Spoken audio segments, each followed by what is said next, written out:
Welcome back to the deep dive. I want to start today by just setting a scene. Okay, set the scene for us. So it is a Friday night. You have had a really, really long week. Oh, we've all been there. Right. Like maybe the boss was an absolute nightmare or the commute was just hell. Yeah. And you finally sit down at dinner with your partner. The best part of the day. Exactly. Mm-hmm. And you order a glass of Pinot Noir. Just one glass. Just to take the edge off. Yeah. And suddenly, and you know this feeling, the temperature in the room just drops about 10 degrees. Yep. I know exactly where this is going. You hear that really heavy sigh. You see the look, and it's not quite anger. It is this profound, disappointed martyrdom. Oh, the martyrdom. Yes. And they say to you, oh, you're having wine. I guess that is fine. I will just stick to my water. It is literally the sound of the air being sucked right out of the room. Completely. And honestly, for a lot of people listening right now, that specific silence is going to feel uncomfortably familiar. It is familiar because we are tackling a dynamic today that is just exhausting. It is confusing, and frankly, it makes you feel like you are losing your mind. It really does. We are talking about what happens when you are dealing with a narcissist who is also in recovery. And we should clarify, we don't just mean they stopped drinking or stopped using. Right. No, I mean, they have weaponized their sobriety. Exactly. Yeah. And that is the crux of it. We aren't really talking about the addiction itself today. No. Like, we aren't talking about the biology of alcoholism or the physical chemistry of withdrawal. That's a totally different deep dive. Right. We are talking about the personality structure that remains when the actual substance is taken away. Yeah. It is a very specific, very draining phenomenon where the quote-unquote recovery actually becomes a new tool for control. And the sources we have today are so fascinating because they completely flip the script on how we usually handle this kind of thing. They do. They challenge the conventional wisdom. Because usually if someone gets sober, the advice you get is, be supportive, change your lifestyle, don't be a trigger. Which is, to be fair, the compassionate human response to someone you love who is struggling. Right, exactly. But our sources are arguing that when you are dealing with a narcissist, that compassion, your compassion, is essentially being hijacked. It is being used against you. They are saying that this demand for a dry house or this expectation of total abstinence from everyone around them, it isn't actually about their health. No, it is about power. It is all about power. It is about dominance. And here is the core thesis that we're going to be exploring today. For a narcissist, recovery is not about internal healing. Right. It is entirely about external control. If they cannot control their own impulses, they are going to control your environment instead. And here's where it gets really weird and honestly super interesting, because we aren't just going to analyze your ex-boyfriend or like that difficult uncle. No, we are going way back for this one. We are taking these modern psychological concepts, projection, splitting, the false self, and we are going to apply them to a cold case. A really cold case. A really, really cold case. We are talking 4th century. We are going to put St. Augustine on the psychiatrist's couch today. The St. Augustine, the confessions guy, the Bishop of Hippo. The guy who basically invented Western theology as we know it. The very same. Now, okay, I have to play devil's advocate right off the bat here. Go for it. Are we really going to diagnose a church father, a guy who lived 1,600 years ago, as a narcissist? I mean, that feels a little bit retrospective, doesn't it? It is a bold move. I fully admit that. But the point of this deep dive isn't to just drag a historical saint through the mud for the fun of it. Right. That's not the goal. It is to look at the patterns. Yeah. Because when you strip away the heavy theology and all the Latin, and you just look at the biographical facts, how he treated his family, how he treated his partners, how he framed his own internal struggles. The actual events of his life. Exactly. When you look at that, it matches the profile of narcissistic recovery to a T. So the mission for today is to see if Augustine's theology, which, let's be totally honest, shaped how we think about sex, guilt, and sin for over a millennium. Yes, profoundly shaped it. To see if that theology might actually just be a massive, brilliant defense mechanism for his own personality flaws. Precisely. We are essentially asking, is the doctrine of original sin actually just one man's very elaborate way of saying, it's not my fault I cheated? Man, that is a heavy It charge. is. But let's start with the modern stuff first, though. I really want to dig into this dry house dynamic because I think a lot of people deal with this and just don't have a name for it. It is incredibly common. The source material describes a clear pattern where a narcissist gets sober, maybe they are forced to, maybe they actually want to, and immediately they demand that everyone else stop too. Right. And the absolute key word in that sentence is demand. But wait, isn't that just kind of prudent? Like, if I was a recovering alcoholic, I really wouldn't want a bottle of whiskey sitting on the kitchen counter. And that is a totally fair point. Mm-hmm. But there is a massive difference between setting a boundary and issuing a command. Okay. Break that down for me. In a healthy recovery, a person takes ownership of their own triggers. They might come to you and say, hey, I am really feeling shaky this week. Would you mind keeping the beer in the garage fridge for a few days? Right. That makes sense. That is a request based on vulnerability. It is saying, I am struggling, please help me. Okay, I see that. They are using I statements. Exactly. It is about them and their needs. But with a narcissist, the source material argues that the internal struggle is just too shameful for them to own. Because they have to be perfect. Yes. A narcissist cannot be weak. They cannot be the one who is, quote-unquote, struggling. So they have to externalize the problem. Explain that term. Externalize. We hear it a lot in psych circles, but just break it down simply. Okay, imagine a movie projector. The narcissist basically has a horror movie playing inside their own head. And the movie is called I Want to Drink and I Hate Myself for Wanting It. That sounds like a really painful movie to watch alone. It is. It is Yeah. unbearable for them.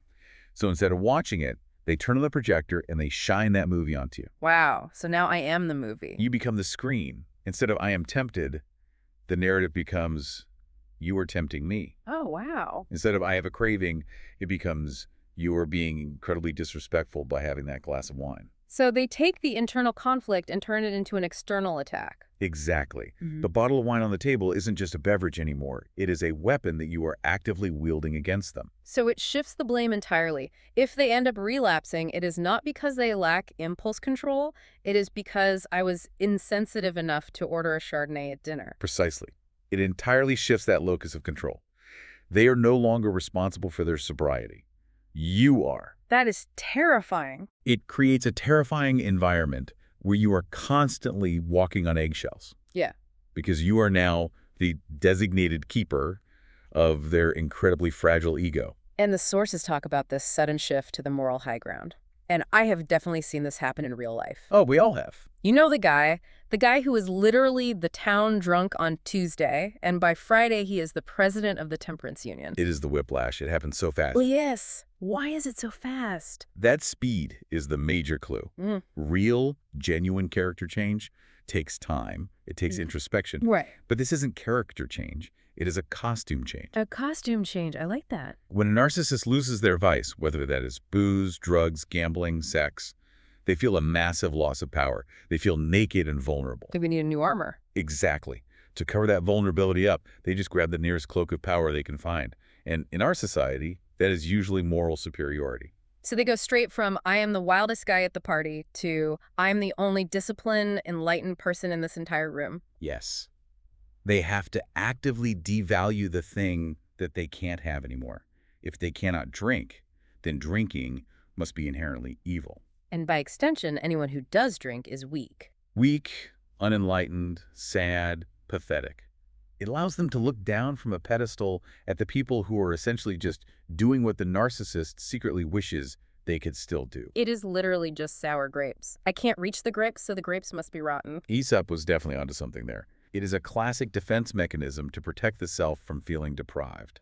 Now, here's the part of the research that really truly crept me out. The sources mention that sometimes the narcissist actually does allow you to drink, but it's a trap. It is always a trap. But why? If they want total control, why even let me have the wine in the first place? Because there are two different ways to win this specific game. Yeah. One is to ban the alcohol completely and prove that they are the absolute king of the house. Right. The tyrant route. The other route is to let you drink and prove that they are the martyr. Oh, the suffering saint routine. The martyr role is incredibly powerful for a narcissist. They sit there sipping their tap water or their club soda, and they just watch you with this look of tragic endurance. That heavy sigh from the Friday night scenario. Exactly. They want you to feel visceral guilt. They want to ruin the pleasure of the drink for you without actually having to ban it. Because if they ban it, they are the bad guy. Right. If they ban it, they are a tyrant. Right. But if they let you have it and just make you completely miserable about it, they are a victim. And narcissists absolutely love being the victim. God, that is exhausting just thinking about it. Just constant mental chess. And there was a second trap mentioned in the sources too, right? Yes, the superiority complex trap. And this one is a bit more insidious, honestly. How so? They actually want you to drink so that they can watch you get a little tipsy. Yeah. They are waiting for you to slip up. Maybe you slur a word slightly. Maybe you just laugh a little too loud at a joke. And they are just sitting there collecting data. They are gathering evidence against you. They sit back with their perfect sober clarity and think, look at this absolute mess. Look how sloppy they are. I am so much stronger and better than this. Wow. They use your normal indulgence to prop up their own fragile sense of perfection. So literally, you cannot win. No. If you abstain to make them happy, you are being controlled. If you indulge, you are being judged and recorded. That is the very definition of a toxic dynamic. Yeah. The game is fundamentally rigged from the start. The source material had this really helpful comparison table. I want to run through it really quickly because I think clarity is kindness here. I agree. It is a great table. If someone is listening right now and thinking, wait, am I dating a narcissist or just a guy who's having a hard time? This might really help. Let's look at responsibility first. So in a healthy recovery, the language used is internal. It sounds like, I need to manage my triggers, or I am feeling weak today. But in a narcissistic recovery... The language is always accusatory. You're triggering me. Yeah. You're disrespecting my journey by doing that. What about boundaries? That is a big buzzword. Healthy boundaries are about protecting the self. So, I can't go to that bar tonight. It's just too much temptation for me. And the narcissistic boundary. It is about controlling the other. You can't go to that bar. Yeah. Or the classic, if you really loved me, you wouldn't go out with your friends. Oh, man. That if you love me line, that is the hook, isn't it? It is the ultimate manipulator because it directly equates your compliance with your love for them. Okay, let's pivot. We have established this profile pretty well. The recovering controller. They externalize blame, they demand total compliance, and they view their own struggle as this universal moral battle. Right. Now, I want to introduce a concept the sources brought up. It's called the Procrustean bed. I love this metaphor so much. It comes straight from ancient Greek mythology. Procrustes. I mean, it just sounds like a villain name. He was a seriously nasty piece of work. So Procrustes was a bandit who had a stronghold on the main road to Athens. And he would invite these weary traveling strangers into his home for a meal and a night's rest. And he had this special custom-made iron bed for them to sleep in. Sounds hospitable so far. A meal and a bed. Well, here is the catch. If the traveler was too short for the iron bed, Procrustes would strap them to a rack and physically stretch their body until they fit the bed perfectly. Usually snapping their joints and killing them in the process, I assume? Oh, absolutely. And if they were too tall for the bed, he would take an axe and just chop off their legs until they fit. Good Lord. So the bed itself never ever changes. The person has to be mutilated to fit the bed. Exactly. And modern psychologists use this myth as a metaphor for a very specific type of narcissism. They call it the Procrustean bed of personality. How does that apply to the people we are talking about? Well, the narcissist has a very rigid view of how the world should work. Yeah. And that view is based entirely on their own needs, their own traumas, and their own limitations. The iron bed. Yes. And instead of adapting to the world, they try to stretch or chop everyone else around them to fit that reality. So, bringing it back to addiction. If I can't handle alcohol, then alcohol is objectively poison. And I am going to chop the wine out of everyone else's life so they fit my bed. Correct. Oh. They simply cannot tolerate a world where they are the outlier. So they force the world to conform to their limitation. If I am on a strict diet, nobody in this house eats cake. If I am sober, the entire world must be dry. Okay, so I want you to hold that image in your head. The bandit chopping off people's legs to make them fit his iron bed. Because now we are finally going to talk about St. Augustine. The big pivot to history. I remember reading his book, Confessions, back in college. A lot of people do it as a staple of Western civ. Yeah. And I remember thinking at the time that he was kind of whiny, like brilliant, obviously, but just complaining a lot. For those who skipped that class, give us the quick and dirty on Augustine before he actually became a saint. Sure. So Augustine is living in North Africa in the late 4th century. And before he finds religion and becomes this towering figure, the guy's just living life very hard. He is incredibly ambitious. He is undeniably brilliant.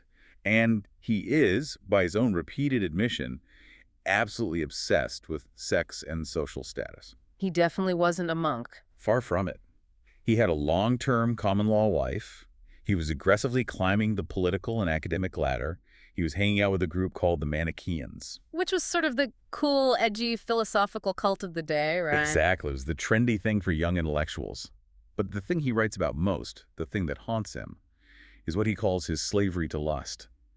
He describes himself as having this completely insatiable appetite. He has that really famous prayer from that time period, doesn't he? He does. Lord, make me chaste, but not yet. Which is basically every 20-something guy's motto. I want to be a good person, but, Saturday night is coming up. Exactly. He was completely torn. He had this massive driving urge for physical pleasure, but he also had this equally massive drive for moral perfection and societal approval.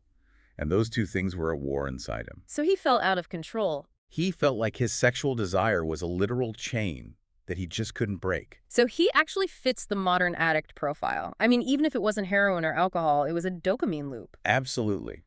If you read Confessions, he describes the exact cycle of craving indulgence and then crushing shame perfectly. He felt powerless. Completely powerless. And then he has his famous conversion. He has this dramatic moment in a garden in Milan. He hears a child's voice over a wall say, "Pick it up and read." He reads a passage from the scripture, and boom, everything changes. He decides to completely change his life. And usually in history or in church, we celebrate that. The narrative is, wow, this guy really turned his life around. And on one level, we absolutely should celebrate it. But we need to look closer at how he turned it around. What do you mean? Well, he didn't just say to himself, hey, Augustine has a really high libido and needs to be careful managing his impulses. He didn't just say, I think I need to be celibate so I can focus on my theological work. What did he do instead? He built a massive Procrustean bed. He decided that because he personally couldn't handle sexual desire without feeling overwhelming shame, sexual desire itself had to be the root of all human evil. He universalized his own specific problem. He took his very personal psychological struggle and made it a cosmic doctrine. This is exactly where we get the concept of original sin. Wait, really? Explain that connection. Augustine essentially argued that the very act of conception, the sexual act itself, is what transmits the stain of sin from generation to generation. Because he felt dirty doing it, he concluded that the entirety of humanity is dirty. That is just grandiose. It is incredibly grandiose. I mean, think about the sheer ego required to say, I have a personal problem with impulse control, therefore the entire human species is biologically cursed. It is the ultimate externalization of blame. Think back to the projector analogy. If the problem is original sin, then it is not actually Augustine's fault that he was a selfish party boy who couldn't control himself. Right. It's Adam's fault. It's Adam's fault. It's Eve's fault. It is the fault of the flesh. He wasn't a guy making bad choices. He was the tragic victim of a cosmic inherited disease. It is the perfect alibi. I didn't actually want to sleep around, God. My great-great-great-grandfather Adam made me do it. Essentially, yes. It intellectualizes and theologicalizes his shame, and crucially, it allows him to immediately take the moral high ground. The whiplash we talked about earlier. Yes. He goes from being the guy who literally couldn't keep it in his pants to being the guy aggressively telling the entire Christian world that they should be deeply ashamed of keeping it in their pants. He became the absolute expert on morality. And this brings us to segment 3 in our outline, the pivot to the expert persona. Because when a narcissist conquers an addiction, they rarely just settle for quiet, humble sobriety. No, they have to become the guru. I have seen this dynamic too. It is like the ex-smoker who coughs incredibly loudly whenever you walk by with a cigarette. Or the guy who does keto for literally 1 week and suddenly he is cornering you at a party, lecturing you about insulin spikes while you are just trying to eat a bagel. It is the exact same energy. What they are doing is trading the chemical high of the substance for the psychological high of moral superiority. It's a new addiction. It is.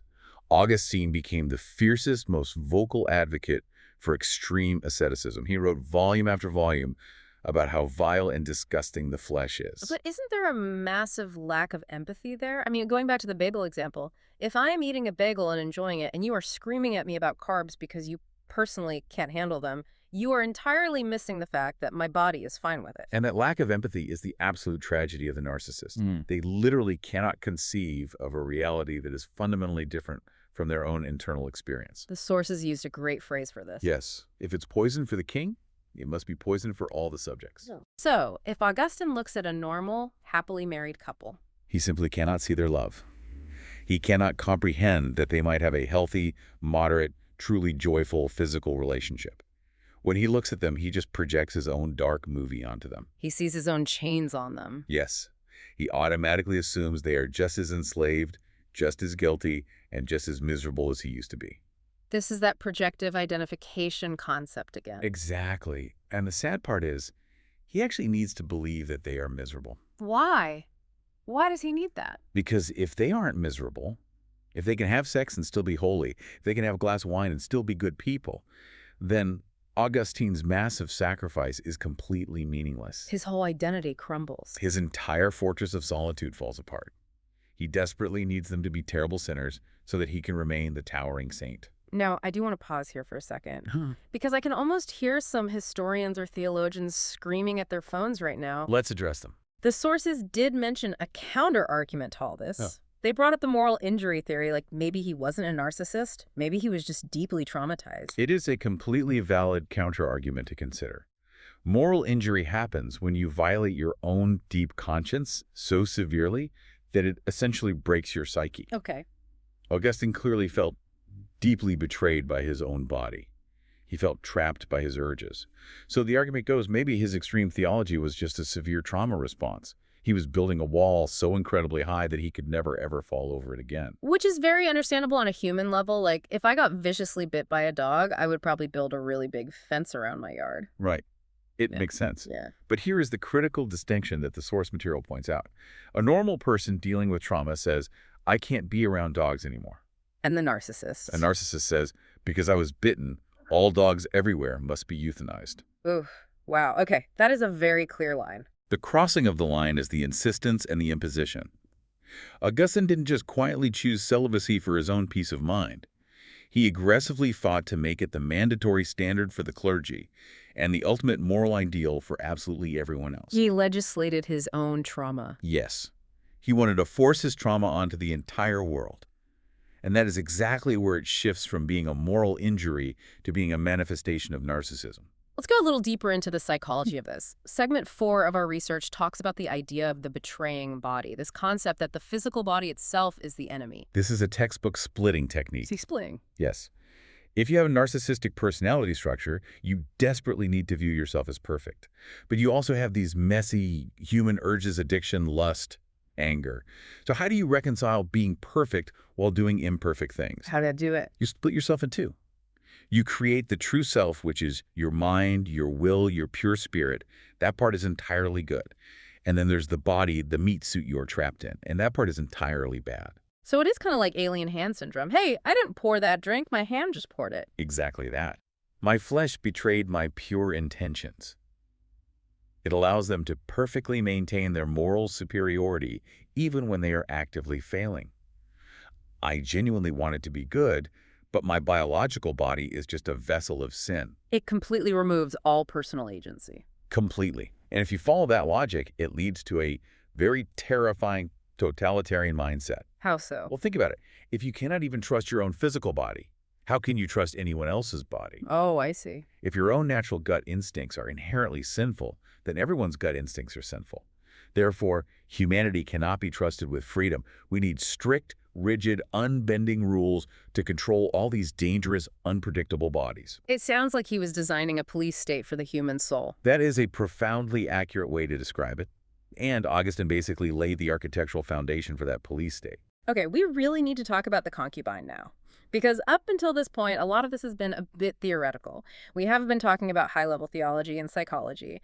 But in segment 5, we actually see the raw human cost of this specific behavior. Yes, this is the part of his biography that usually gets conveniently glazed over in Sunday school. But honestly, it is the smoking gun for his profound lack of empathy. Lay the story out for us. So, before his conversion, Augustine had a partner, a woman that he lived with for somewhere between 13 and 15 years. 15 years? That is not a fling, that is a marriage. In absolutely everything but a piece of legal paper, yes. Now, under Roman law at the time, she was classified as a concubine because she was from a lower social class than he was. They couldn't legally marry and have it benefit his career, Right. but they were entirely faithful to each other, lived together for a decade and a half.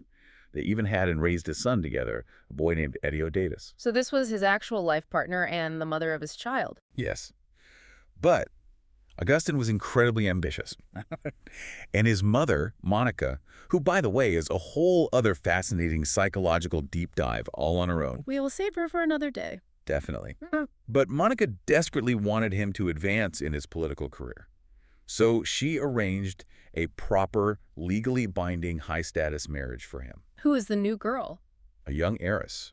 She was something like 10 or 12 years old at the time. It was a pure political and financial match. That is so gross, but I guess it was standard for the Roman Empire at the time. It was.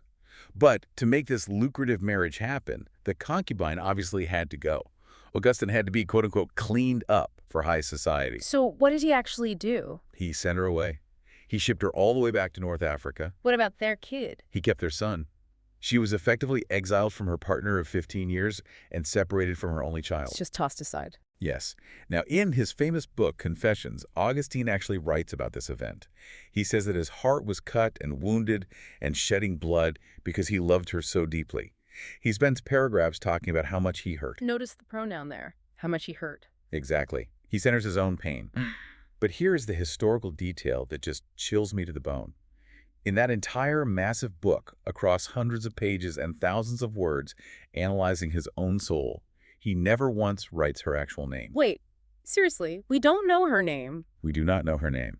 She remains nameless to history. In the text, she is just the one, or the mother of my son. But she is never treated as a fully realized human person. She's simply a prop in his grand redemption story. That is incredibly, incredibly cold. It's absolute objectification.